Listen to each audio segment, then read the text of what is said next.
Salut les turfeuses, salut les turfeurs, bienvenue pour un nouveau pronostic de Benoît Requin.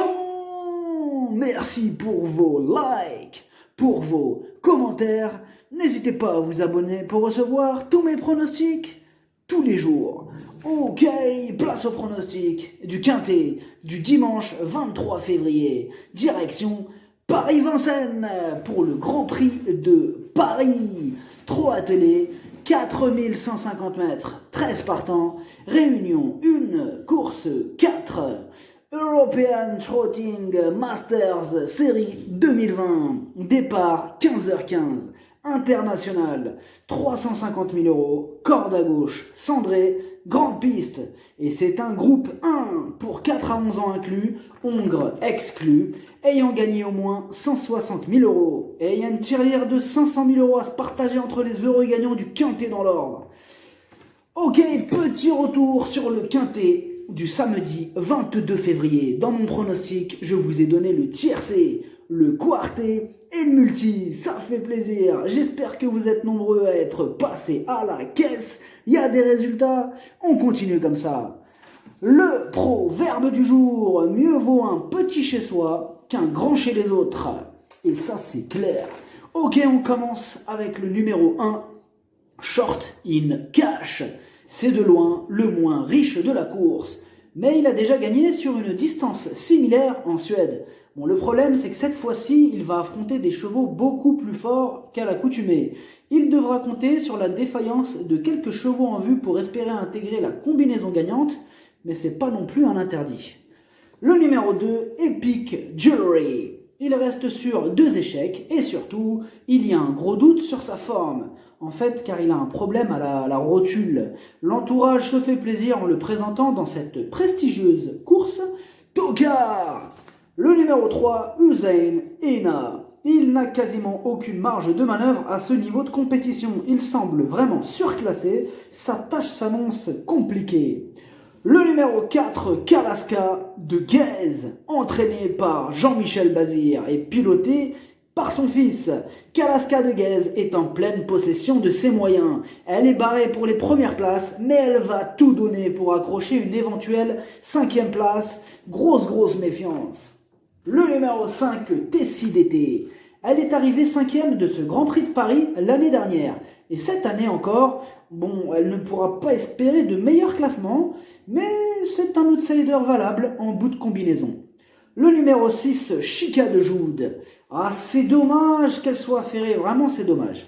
Elle a eu un petit problème à un pied, donc elle va garder ses chaussures. C'est pour cette raison, pour la préserver. Mais elle va apprécier cette distance et elle fera de son mieux pour obtenir le meilleur classement, donc mieux vaut ne pas la sous-estimer. Le numéro 7, Earl Simon. Il vient de prouver son retour à la grande forme en remportant le Prix de la Marne. Il a été préparé spécialement pour dimanche et sera confié à l'excellentissime Franck Ouvry. Il s'annonce redoutable. Le numéro 8, Tony Gio. Il reste sur 2 échecs, mais il est arrivé 2e de cette épreuve l'année dernière. Ah oui, alors donc là déjà, attention. Lui aussi a été préparé spécialement en vue de cette course. S'il montre son vrai visage, il peut faire mal. Attention à lui. Le numéro 9, Delia du Pomereux. Elle vient de terminer 3e du Grand Prix de France. Elle est pétrie de qualité et sera confiée à Magic Nivard. Ce dimanche, elle a une très belle carte à jouer. C'est oui. Le numéro 10, Herminig d'Olivry. En 8 courses, une seule fois à l'arrivée. Elle n'est vraiment pas régulière. En revanche, elle est en pleine progression. Elle va tenter de remettre les pendules à l'heure, mais c'est plus en bout de combinaison qu'elle arrive. Qu'à la rigueur, elle garde son mot à dire. Désolé les amis, là, ça bafouille. Ok, le numéro... Mais du coup, on sait même plus où est-ce qu'on en est là. Ouais. Le numéro 11, Davidson Dupont, 2e cartouche de Jean-Michel Bazir. Davidson Dupont est un crack, 2e du Grand Prix d'Amérique. Inutile de préciser qu'il sera écrasé d'argent. Il passe un test pour la première fois de sa vie sur cette longue distance, mais logiquement, il s'annonce difficile à battre. Le numéro 12, Valco Genil. Il enchaîne les échecs, mais sa dernière course n'est pas si mauvaise que ça. Il n'a pas beaucoup de marge, mais à l'issue d'un parcours sur mesure, il va tenter d'accrocher une 5e place. Le numéro 13, Bélina Josselin. Entraînée et pilotée par le terrible Jean-Michel Bazir, c'est elle qui a remporté ce Grand Prix de Paris l'année dernière. Et cette année, elle va tenter de doubler la mise, même s'il y a de la concurrence... Quand même, il y a de la concurrence dans l'air. Hein. Mais bon, elle est quand même bien sûr incontournable. Elle ne devrait pas sortir des 3. Elle va défendre chèrement ses chances.